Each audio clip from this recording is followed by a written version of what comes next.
Hello दोस्तों। आज का प्रैक्टिस सेट देखेंगे कैसे इंपॉर्टेंट क्वेश्चंस आज हम लगाने वाले हैं। एसएससी, रेलवे और पुलिस के एग्जाम्स के लिए बहुत इंपॉर्टेंट होते हैं ये प्रैक्टिस सेट। इसमें मैं लगभग सारे चैप्टर कवर करता हूं, जिससे क्या होता है कि जब आप प्रैक्टिस कर रहे होते हैं तो आप सारे चैप्टर्स के गो थ्रू हो जाते हैं और उन चैप्टर्स के भी वो सारे क्वेश्चन होते हैं जो ज्यादातर पूछे जाते हैं एग्जाम में। तो उन्हीं में से एक क्वेश्चन सबसे पहला क्या है, दी गई आकृति में कितने त्रिभुज हैं। एसएससी का कोई एग्जाम दे लो, सीएचएसएल का दे लो, सीजीएल का दे लो, एमटीएस का दे लो, जीडी का दे लो, दिल्ली पुलिस का दे लो, किसी का भी दे लो, आप सब में काउंटिंग फिगर का क्वेश्चन आता ही है। तो चलिए इसकी ट्रिक सीखते हैं। अब ये कॉम्प्लिकेटेड सी फिगर है भाई आपके सामने। अब इसके अंदर आपको बिना एफर्ट किए आपको निकालने कितने यहाँ पे त्रिभुज हैं। तो बहुत छोटी छोटी सी बातें बताऊंगा और ये ट्रिक है ना, आप लोग कैसे अप्लाई करते हैं इन क्वेश्चन की। ट्रिक सब सीख जाते हैं लेकिन क्वेश्चन में कैसे अप्लाई करते हैं वो समझाता हूं। जैसे हमारे पास कोई भी एक फिगर होती है ऐसी चार उसकी भुजाओं वाली, ठीक है। उसमें से अगर ऐसे रेखाएं जाके खंड बनते हैं तो हम क्या करते हैं, उनको नंबर दे देते हैं, 1 2 3 4। जो सबसे बड़ा नंबर होता है जैसे 4 है, 4 का डबल 8, उतने त्रिभुज वहां होते हैं।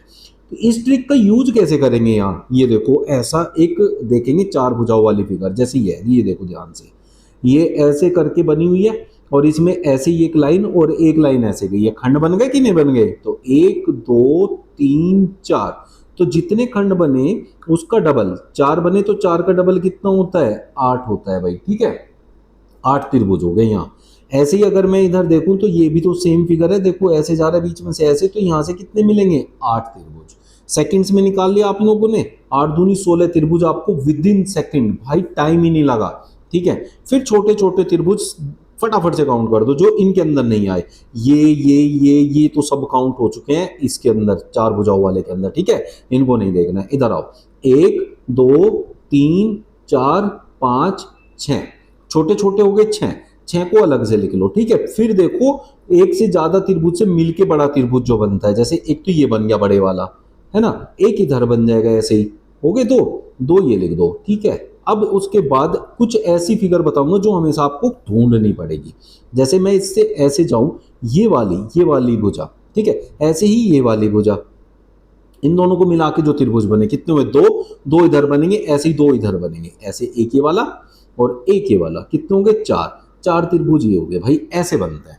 तो आप लोगों को पता चल गया होगा कैसे हम इन चीजों को निकालते हैं। तो कितने हो गए, 8 ये रे 16, 6 22 और 2 24 और 4 28, टोटल 28 त्रिभुज है। देखो दिखने में लग भी नहीं रहा था इतने त्रिभुज इसमें से निकल के आएंगे। तो ये है ऑप्शन सी में। उम्मीद करता हूं अच्छे से क्लियर हो गया होगा भाई। किसी को कोई डाउट रहेगा तो कमेंट बॉक्स में लिख सकते हैं, और बढ़िया लगा होगा ना तो यार लाइक कर देना ना वीडियो को, बढ़िया मजा आता है, मोटिवेशन मिलता है। नेक्स्ट क्वेश्चन, लुप्त संख्या ज्ञात कीजिए, मतलब मिसिंग नंबर फाइंड करना है। अब मिसिंग नंबर कहां पर है, यहां पर है, ठीक है। बड़ा ही जबरदस्त क्वेश्चन है, देख लो आप लोग। जिसको लगता है बहुत आसान है तो वीडियो को पॉज करके जरा निकालो और कमेंट करो आंसर क्या होगा। बाकी सब यहां देखो, यहां लिखा है 81 बड़ी संख्या, यहां 64 है एक बड़ी संख्या, यहां 49 है एक बहुत बड़ी सी संख्या, ठीक है। अब इस 81 का क्या यूज करना है, जैसे यहां देखे 9 का वर्ग होता है 81, 8 का वर्ग होता है 64, 7 का वर्ग होता है 49। लेकिन अगर मैं ये देखने जाऊं कि मुझे बीच वाली संख्या 7 है, बीच वाली क्यों देखनी है, यहां 4 है क्योंकि क्वेश्चन मार्क बीच में है। अब अगर मैं देखूं 7, 7 है छोटी संख्या, 3 9 5 भी है छोटी संख्या। अब अगर जो फाइंड करनी है वो भी छोटी हो और उसके आसपास वाली संख्याएं छोटी हो, तो जो सबसे बड़ी संख्या है ना इसको नहीं देखते, इसको इग्नोर कर देते हैं। ये मान के चलो कि इस फिगर में यहाँ 81, यहाँ 64 और यहाँ 49 नहीं दिया हुआ है, ठीक है। इनका यूज ही नहीं है, जबकि बच्चे इनको लाने में लगे रहते हैं, इनको देखते हैं ये कैसे बनेगा, इसकी जरूरत नहीं है। अब यहाँ देखो 9 3 5 का यूज करके हम 7 कैसे ला सकते हैं। जैसे 9 और 3 कितना होता है, प्लस करके 12 होता है। तो इस 12 में से मैं 5 को माइनस कर दूं तो क्या आ जाएगा, 7 आ जाएगा, आगे ना बीच की संख्या। 2 और 8 को जोड़ूंगा तो 10 हो जाएगा, और 10 में से मैं माइनस कर दूं इस 6 को तो क्या मिलेगा, 4 मिलेगा जो बीच में है। तो इसी चीज का यूज करके हमें अपना आंसर फाइंड करना है, बस और कुछ नहीं करना, ठीक है। तो 4 और 7 11, अब 11 में से माइनस करना है 5 को तो बचेगा 6, तो 6 यहाँ आएगा क्वेश्चन मार्क की प्लेस पर, ऑप्शन थर्ड में दिया हुआ है। देखा ना, ये बिल्कुल डिफरेंस है, क्योंकि हम बड़ी संख्या की तरफ भागते हैं हमेशा, उनको ढूंढते हैं कि वो उससे आंसर कैसे आएगा, जबकि इसमें उसका यूज नहीं हुआ है। और ऐसे ही ना देखो, ये कब लगाना है, जब यहाँ ये देखो आसपास की संख्या छोटी और बीच में भी छोटी संख्या, मतलब जो फाइंड करनी है वो भी छोटी संख्या, ठीक है, तब लगाना है। निम्नलिखित प्रश्न में सादृश्यता को ज्ञात कीजिए। अब बी ई से 35 बना है तो डी एफ से क्या बनेगा। अब इसमें क्या करना होता है, ये है एनालॉजी का क्वेश्चन, जिसमें हमारे पास अल्फाबेट और नंबर की एनालॉजी होती है। ये नंबर की एनालॉजी तो कहने के लिए है, इससे पहले नंबर बनाएंगे फिर नंबर में कन्वर्ट करेंगे, तो है अल्फाबेट एनालॉजी है, ठीक है। जैसे बी और ई है, बी और ई का प्रयोग करके मुझे 35 बनाना है, समझ में आ रहा है। तो उसके लिए मुझे बी और ई के नंबर चाहिए। अब ये तो अल्फाबेट है, नंबर कहाँ से लाओगे भाई, अल्फाबेट के नंबर होते हैं एबीसीडी में, कौन कितने नंबर पे आता है, मतलब उनकी प्लेस वैल्यू। अंग्रेजी वर्णमाला के अंदर कौन कितने नंबर पे आता है वो ही उसका नंबर होता है। जैसे ए 1 नंबर पे होता है, फिर बी 2 नंबर पे होता है, तो बी होता है 2 नंबर, ऐसे ई होता है 5 नंबर, ठीक है। मुझे बनाना है 35। अब 35 क्या है, अगर मैं देखूं तो 35 होता है 7 पंजे 35, और 7 कहां से आ सकता है, इन दोनों के जोड़ से। तो 2 और 5 कितना होता है 7, और 7 का 5 गुना होता है 35। इसका मतलब इनकी प्लेस वैल्यू ली, मैंने उनको जोड़ा, जो आया उसका 5 गुना मेरा आंसर हो गया। तो ऐसे डी और एफ देखेंगे, डी होता है 4 नंबर प्लस एफ होता है 6 नंबर, कितना हो गया 10, और उसका करना है मुझे 5 गुना पहले वाले के हिसाब से, क्योंकि जो रिलेशन यहाँ होता है वही रिलेशन हमें यहाँ लगाना होता है। तो 10 पंजे हो गया 50, जो कि ऑप्शन में दिया है डी में, ये मेरा करेक्ट आंसर होगा। नीचे एक ही पासे के दो प्रारूपों को दर्शाया गया है। इस पासे के निचले फलक पर जब बिंदुओं की संख्या 3 होगी तो इसके ऊपर के फलक पर बिंदुओं की संख्या कितनी होगी। देखो, नीचे वाला फलक 3 है, ऊपर वाला पूछा है। जब नीचे देख के ऊपर वाला पूछेगा या ऊपर वाले से नीचे वाले के विपरीत पूछेगा तो ये कहलाता है विपरीत। तो सीधी सी बात है, उसने कहा 3 के विपरीत कौन सी संख्या आएगी वो बताना है। अब जब आपके पास दो पासों की स्थिति दी हो तो उनमें सबसे पहली चीज जो आप ढूंढोगे ना, ये ढूंढना कि दो संख्याएं समान तो नहीं है। जैसे यहां 2 है, यहां भी 2 है, ठीक है। दूसरी संख्या यहां क्या है 4, और यहां भी 4 बिंदु है। अगर किसी भी पासे के अंदर दो स्थिति दी है और दोनों में दो संख्याएं सेम है, जैसे 2 4, यहां भी 2 4, तो इसकी बची तीसरी संख्या जो कि यहाँ 6 बिंदु है और इसकी बची तीसरी संख्या जो कि 3 है, ये हमेशा एक दूसरे के विपरीत होती है। तो 3 के विपरीत क्या हो गया, 6 हो गया। ऑप्शन ए करेक्ट आंसर होएगा। वह आरेख चुनिए जो चाय, कॉफी और पेय के मध्य संबंध का सही निरूपण करता है। चाय क्या है, पेय पदार्थ है। कॉफी क्या है, पेय पदार्थ है। लेकिन चाय और कॉफी का आपस में कोई रिलेशन नहीं होता। तो चाय अलग बनेगा, कॉफी अलग बनेगा, लेकिन दोनों के दोनों पेय पदार्थ होते हैं, इसलिए वो पेय के अंदर आएगा। तो चाय, कॉफी, ये चाय, ये कॉफी, और ये हो गया पेय पदार्थ। तो इसलिए ऑप्शन बी आपका करेक्ट आंसर होएगा। यदि किसी सांकेतिक भाषा में स्टडिंग को RUTEXJMH लिखा जाता है तो अदर को उसी सांकेतिक भाषा में किस प्रकार लिखा जाएगा। जब भी ऐसे कोडिंग वाले क्वेश्चन आए तो सीधा क्या करना है, जो आपको दिया है जैसे स्टडिंग, उसका कोड जो दिया है उनको प्लेस वैल्यू में कन्वर्ट कर दो। प्लेस वैल्यू में कैसे कन्वर्ट करोगे, जैसे एस है, पहले लेटर को पहले से कंपेयर करोगे, ठीक है। एस 19 नंबर होता है, यहाँ है आर होता है 18, तो हमने देखा -1 किया है, ये -1 करके आ गया। फिर टी देखेंगे, टी है 20 नंबर। फिर यहाँ देखेंगे यू होता है 21 नंबर, तो यहाँ क्या हुआ है +1 हुआ है, ठीक है भाई। फिर देखेंगे यू कितना है आपका 21 नंबर, और इससे टी बना ये है 20 नंबर। फिर ये क्या हुआ है -1, तो हमने क्या यूज किया -1 +1 -1 +1, ऐसे जा रहा है। तो ओ को देखेंगे, ओ होता है 15, और हमें पहले स्टेप में -1 करना है तो आ जाएगा 14।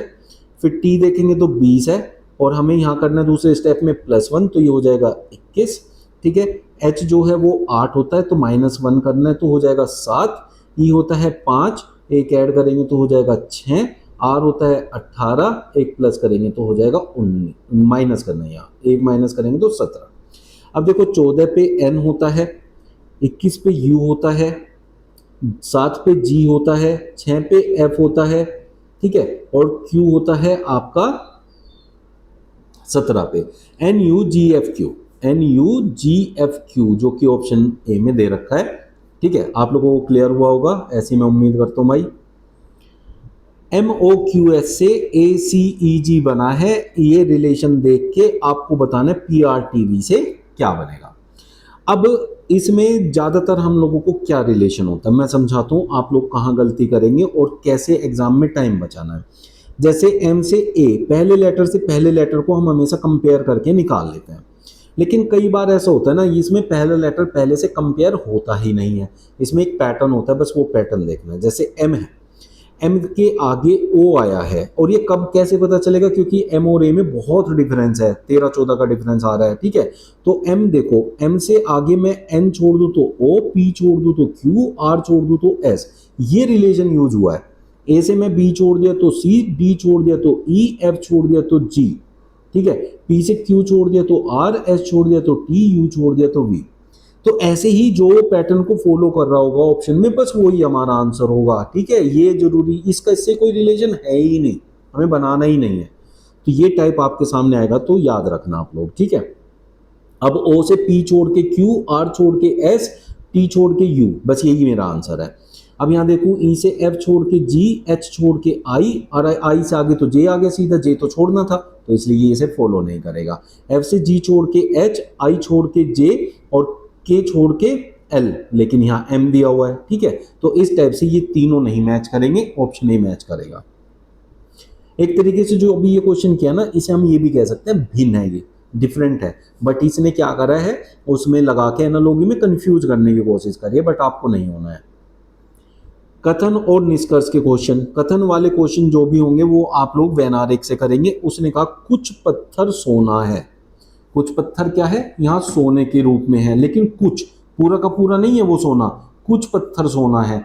तो इसको देखें, और कुछ सोना बैंक है, देखो कुछ पत्थर सोना है और कुछ सोना बैंक है, तो बैंक से भी रिलेटेड है और पत्थर से भी। कौन? सोना।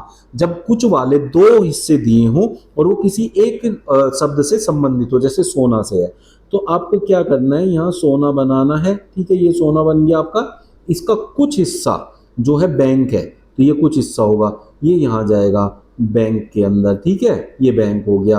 अब कुछ सोना बैंक है और कुछ पत्थर सोना है, तो सोने का कुछ हिस्सा जाएगा पत्थर के अंदर। तो ये वाला जो है आरेख बनता है इसका। अब इसमें एक बात समझ में आती है कि पत्थर और बैंक का तो आपस में कोई रिलेशन नहीं है। ठीक है, तो वो कह रहे हैं कुछ बैंक पत्थर होते हैं, नहीं भाई ये नहीं होगा। कुछ सोना पत्थर है, देखो ये वाला हिस्सा वो है जो सोना भी है पत्थर भी है, तो ये सही है। कुछ कोई पत्थर बैंक नहीं होता है, कोई पत्थर बैंक नहीं है, ये बात इससे साबित होती है। कुछ बैंक सोना होता है, ये वाला हिस्सा कुछ बैंक सोना है, ये तो क्लियर हो गया, ये भी क्लियर हो गया।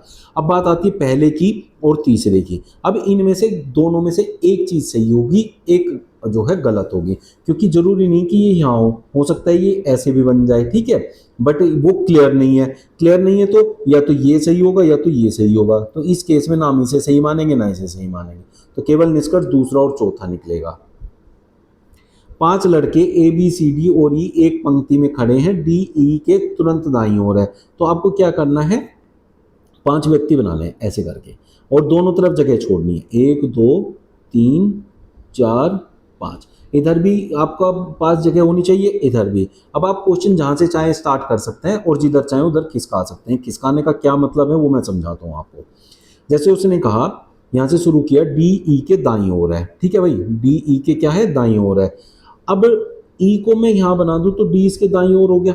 अब मैं ई को यहां भी बना सकता हूं तो डी यहां हो जाएगा। अब ई को यहां भी बना सकता हूं, डी यहां हो जाएगा। तो जहां मर्जी वहां बना लो। तो ये कह रहा हूं मैं कि मैंने यहां बना लिया ई और डी, तो क्या हो गया, डी ई के दाईं ओर है। तो ई ये रहा, दायां इधर होता है और बायां इधर होता है। ठीक है, ये बना दिया। बी खड़ा है ई के बाईं ओर, ई का बायां इधर है, और यहाँ कौन खड़ा है, बी खड़ा है, बी ई के बाईं ओर खड़ा है, किंतु ए के दाईं ओर खड़ा है, ए यहाँ हो गया।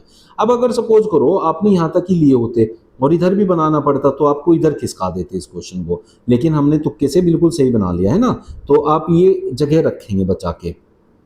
बी और डी बाईं ओर है सी के बाईं ओर है बी और डी, तो सी का बायां इधर बनेगा तो सी को उधर बनाना पड़ेगा।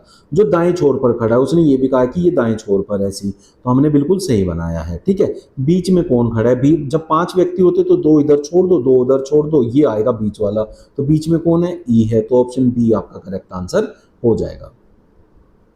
निम्नलिखित में से विषम को ज्ञात करना है। विषम होता है कि 3 एक जैसे होंगे, एक अलग होगा, उस अलग की आपको पहचान करनी है, उसी को विषम कहते हैं। कई क्वेश्चन में ये असंगत लिखा होगा, भिन्न लिखा होगा, अलग लिखा होगा। ठीक है, तो मतलब एक ही होता है। तो इसमें आप लोग यहाँ देखें, पूरा एक पैटर्न फाइंड करें। जैसे जी होता है आपका 7 नंबर, ई होता है 5, सी होता है 3, ए होता है 1। बी जेड वाले पे चलते हैं। ठीक है, बी कितने पे होता है, 28 पे, जेड कितने पे होता है, 26 पे, एक्स 24 पे और वी 22 पे। ठीक है, अब देखो यहाँ -2, यहाँ भी -2, यहाँ भी -2, 28 -2 26, -2 24, -2 22, ये फॉलो कर रहा है। अब बहुत से बच्चे सोचेंगे बी यार 28 पे थोड़ा ही होता है, बी तो 2 पे होता है। जब ए से जेड पे काउंटिंग करते हैं तो जेड के आगे ए लिखा जाता है, फिर बी, जेड 26 पे होता है, ए 27, बी 28, ऐसे याद रखना है। ठीक है, ये बहुत काम आता है इसके अंदर। तो अब हम देख रहे हैं 2 2 के अंतर पे हैं, माइनस कर करके जा रहे हैं, तो दोनों इस पैटर्न को फॉलो कर रहे हैं। अब क्या होगा, जब 3 एक जैसे होंगे तो 2 अगर इस पैटर्न पे आ गए तो तीसरा भी इसी पैटर्न पे आएगा, जो इस पैटर्न पे नहीं आएगा वो अलग हो जाएगा। तो यहाँ देखें वाई, वाई कितने पे होता है 25, डब्ल्यू कितने पे होता है 23, यू कितने पे होता है 21। ठीक है, और एस कितना होता है 19। 2 2 का अंतर आया कि नहीं आया। ठीक है, अब यहाँ चलते हैं, जेड कितने पे होता है 26 पे, एक्स कितने पे होता है 24 पे, वाई कितने पे होता है 25 पे। तो ये पैटर्न को फॉलो नहीं कर रहा, 26 - 24, फिर यहाँ 2 माइनस होके 22 होना चाहिए था, तो ऑप्शन डी यहाँ अलग हो जाएगा, भिन्न हो जाएगा, सबसे डिफरेंट हो जाएगा। तो विषम इसी को कहते हैं। समझ में आया होगा, ऐसी उम्मीद करता हूँ भाई। एक लड़के की तस्वीर की तरफ इशारा करते हुए सुरेश ने कहा, जब भी ऐसे क्वेश्चन हो तो ग्राफ बना दो 1 सेकंड के अंदर।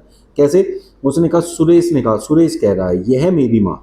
मेरी माँ का मतलब सुरेश की माँ की बात हो रही है, तो सुरेश यहाँ मैंने बनाया, सुरेश की माँ इसके ऊपर आएगी, है ना, ऊपर रिश्ता बड़ा होता है, नीचे रिश्ता छोटा होता है।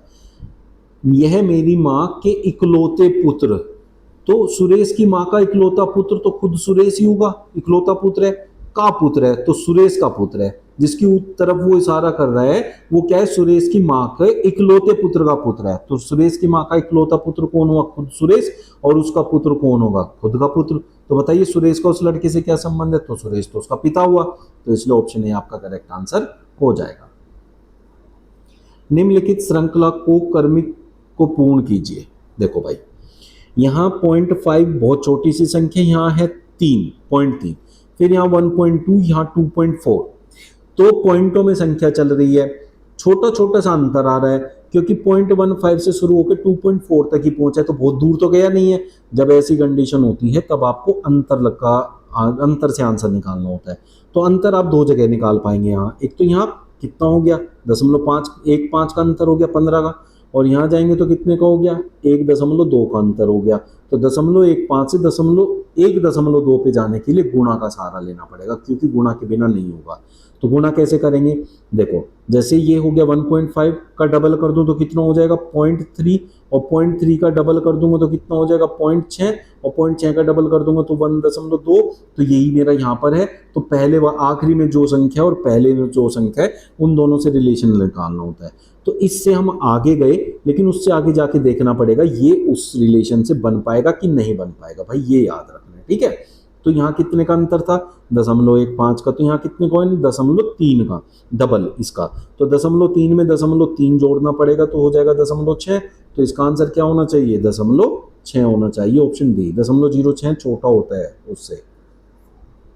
नीचे दिए गए शब्दों को अर्थपूर्ण क्रम में व्यवस्थित कीजिए। जब भी अर्थपूर्ण क्रम में व्यवस्थित करना होता है तो हमेशा छोटे से बड़ा या बड़े से छोटे में करना होता है, एक सार्थक क्रम बनाना होता है। तो सार्थक क्रम को बनाने के लिए हमें क्या करना है समझाता हूँ। सबसे पहले सबसे छोटा देखो इनमें से कौन होगा। सबसे छोटा होता है शब्द, शब्द से बड़ा होता है अक्षर, तो 1 के बाद 4 होना चाहिए, है ना, नहीं सबसे छोटा होता है अक्षर, माफ कीजिए, सबसे छोटा अक्षर, अक्षर से मिल के बनता है शब्द, तो 4 1 से जो शुरू होगा वही आंसर होगा। 4 1 ये दोनों तो नहीं होंगे। फिर अक्षर से हमारा क्या बनता है, अक्षर से बनता है हमारा वाक्य या फिर वाक्यांश। ये आप कमेंट करके बताएंगे, मेरे हिसाब से वाक्यांश होता है। तो 5 वाला होना चाहिए ये वाला ऑप्शन है। फिर वाक्यांश से वाक्य बनता है, फिर पैराग्राफ।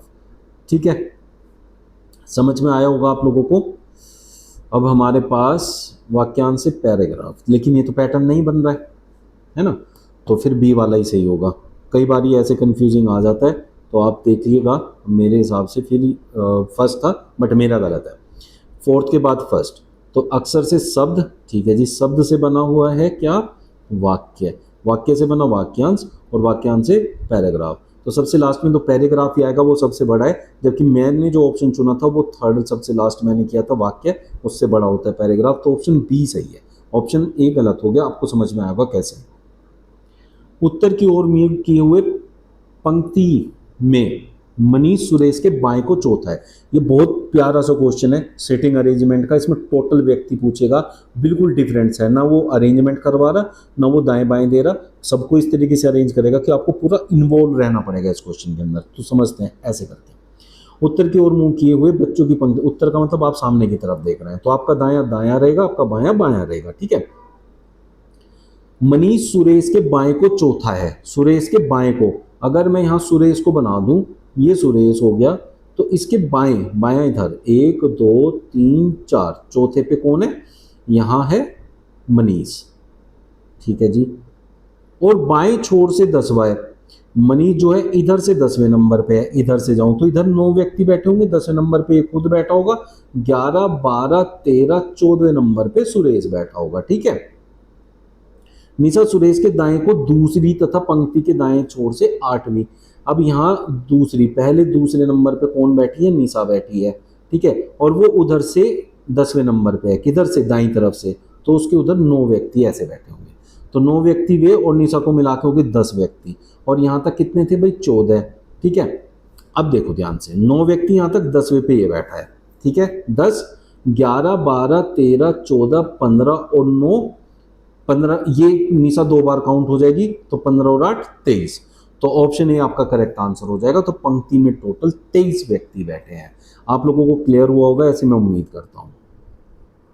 आयांश ने एक बिंदु ए से चलना शुरू किया और 10 किलोमीटर पूर्व की ओर बिंदु बी तक गया। देखो ये होता है इधर पूर्व, इधर होता है पश्चिम, इधर होता है उत्तर, इधर होता है दक्षिण।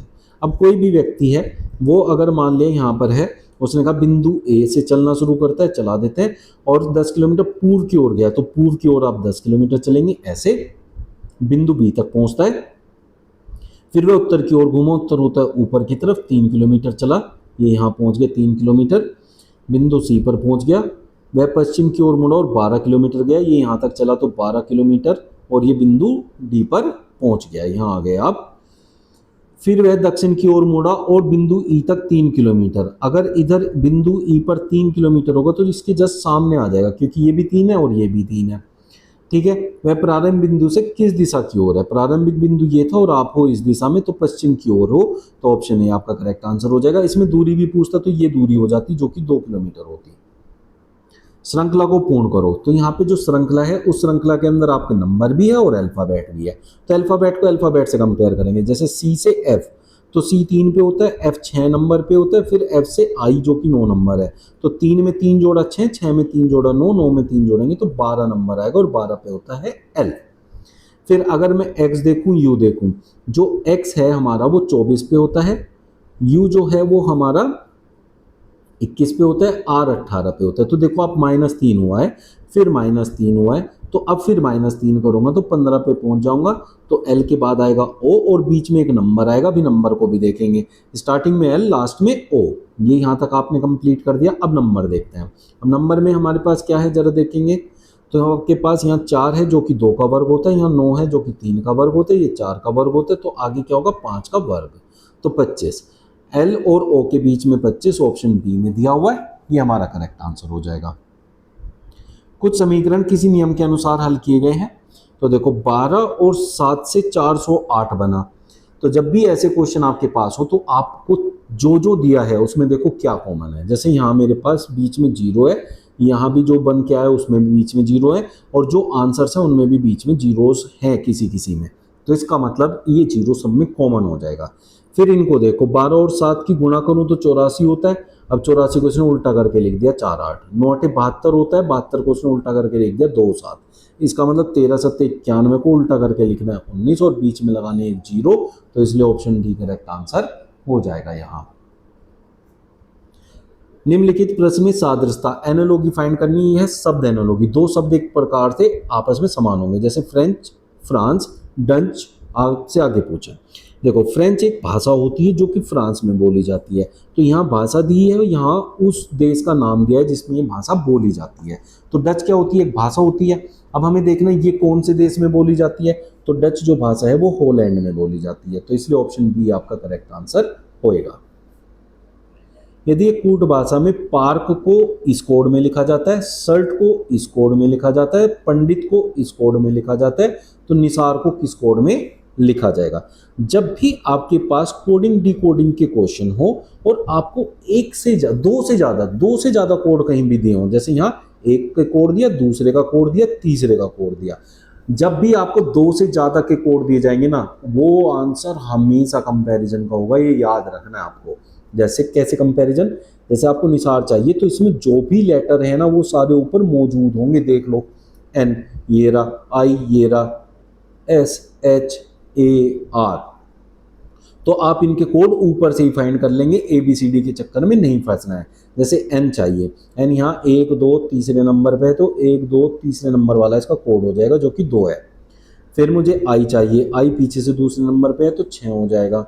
फिर मुझे एस चाहिए, एस मेरा फर्स्ट नंबर वाला इसमें है तो 1 हो जाएगा।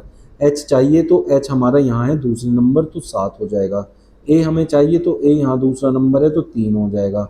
और आर मुझे चाहिए तो आर यहाँ से पीछे से दूसरा नंबर 9। 2 6 1 7 3 9, 2 6 1 7 3 9 ऑप्शन बी में दिया हुआ है। सही, आपको अच्छे से क्लियर हो गया होगा, सही बात है। ये सारी चीज़ें आपको समझ में भी आ रही होंगी कैसे करते हैं। ठीक है, नेक्स्ट क्वेश्चन देखते हैं। आप लोगों को किसी को कोई भी डाउट आता होगा किसी क्वेश्चन में तो कमेंट कर सकते हैं, comment box is open to you all. और किसी को कोई भी जो है यहाँ से झिझकने की जरूरत नहीं है, ये क्लासेस सिर्फ आप लोगों के लिए, तो आप लोगों को देखना है क्या आपको सीखना है, तो जो भी आपको नहीं आता है वो आप मेरे से पूछेंगे। तो चलिए अब लास्ट क्वेश्चन देखते हैं, आज का ये हमारा लास्ट क्वेश्चन है। ठीक है, इसको देखेंगे कैसे करना है। आपके पास क्या है, ये भी सादृश्यता का क्वेश्चन है, ये नंबर एनालॉजी कहलाता है। इसके अंदर 76 और 42 का एक रिलेशन दे रखा है। 76 बहुत बड़ी सी संख्या, 42 एक बहुत छोटी सी संख्या है। अब इस बड़ी संख्या से छोटी संख्या की तरफ जाने के लिए मेरे पास क्या तरीके होते हैं। बड़े से छोटे पे माइनस में आंसर आ सकता है या भाग करके आंसर आ सकता है। भाई बड़े से छोटा क्या करते हैं, माइनस करके या भाग करके। एक और चीज होती है बड़े से छोटा करने के लिए, वो होते हैं अंक। जैसे यहाँ 7 और 6 2 अंक है, इन दोनों की अगर मैं गुणा कर लूं तो क्या बन जाता है 42। तो कई बार हमें अंकों के आधार पे भी क्वेश्चन दिया होता है। तो 66 में दोनों अंकों की गुणा करूं तो क्या बनेगा 36, जो कि ऑप्शन में दिया हुआ है बी में, ये हमारा करेक्ट आंसर होगा। ठीक है भाई, आज का सेशन कैसा लगा है कमेंट करके बता देना और लाइक कर देना अगर बढ़िया लगा है तो। चलिए कल फिर मिलेंगे नए प्रैक्टिस सेट के साथ। Thank you.